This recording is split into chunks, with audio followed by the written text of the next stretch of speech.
Muhammad Zainal, NIM D1A1200018, kelas Agribisnis 020C.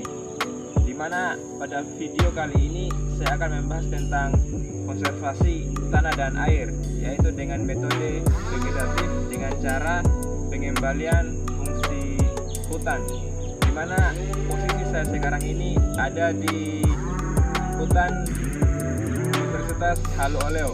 Sekian dan terima kasih. Konservasi tanah dan air dengan cara perhutanan kembali. A. Pengertian penghutanan kembali.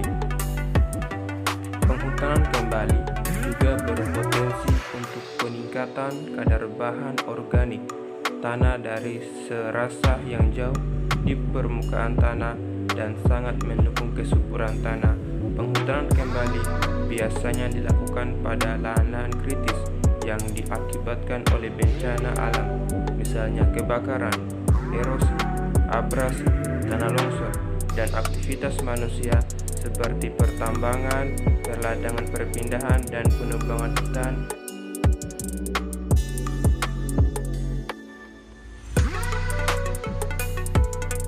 Penghutanan kembali atau reforestatio secara umum dimaksudkan untuk mengembalikan dan memperbaiki kondisi ekologi dan hidrologi suatu wilayah dengan tanaman pohon-pohonan.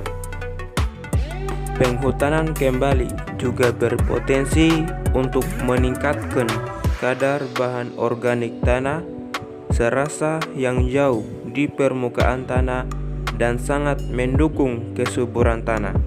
Penghutanan kembali biasanya dilakukan pada lahan-lahan kritis yang diakibatkan oleh bencana alam, misalnya kebakaran, erosi, abrasi, tanah longsor, dan aktivitas manusia seperti pertambangan, perladangan, perpindahan, dan penebangan hutan.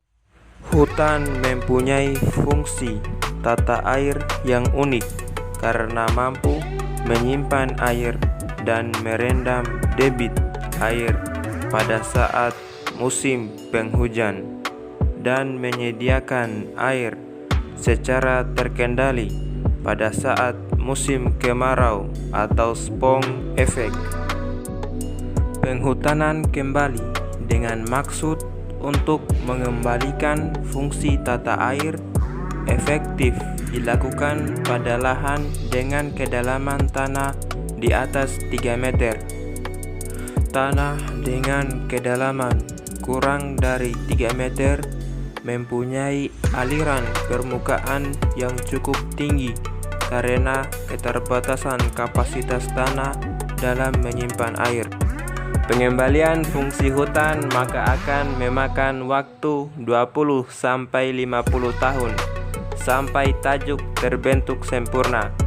Jenis tanaman yang digunakan sebaiknya berasal dari jenis yang mudah beradaptasi terhadap lingkungan baru.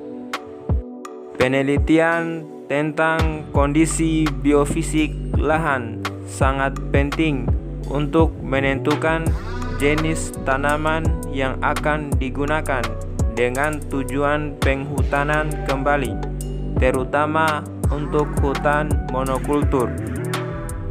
Beberapa tanaman tahunan mempunyai intersepsi dan evaporasi yang tinggi sehingga akan banyak mengkonsumsi air. Pembiayaan proses transaksi membutuhkan komitmen kuat dari komunitas global. Kita tidak kekurangan dana.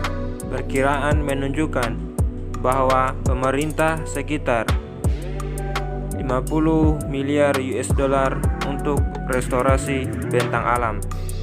Dengan melakukan penghutanan kembali dapat mencegah terjadinya erosi tanah yang bisa disebabkan oleh angin dan juga air hujan yang berturut-turut, kesuburan tanah yang bisa dijadikan sebagai lahan pertanian, struktur tanah agar tidak rusak.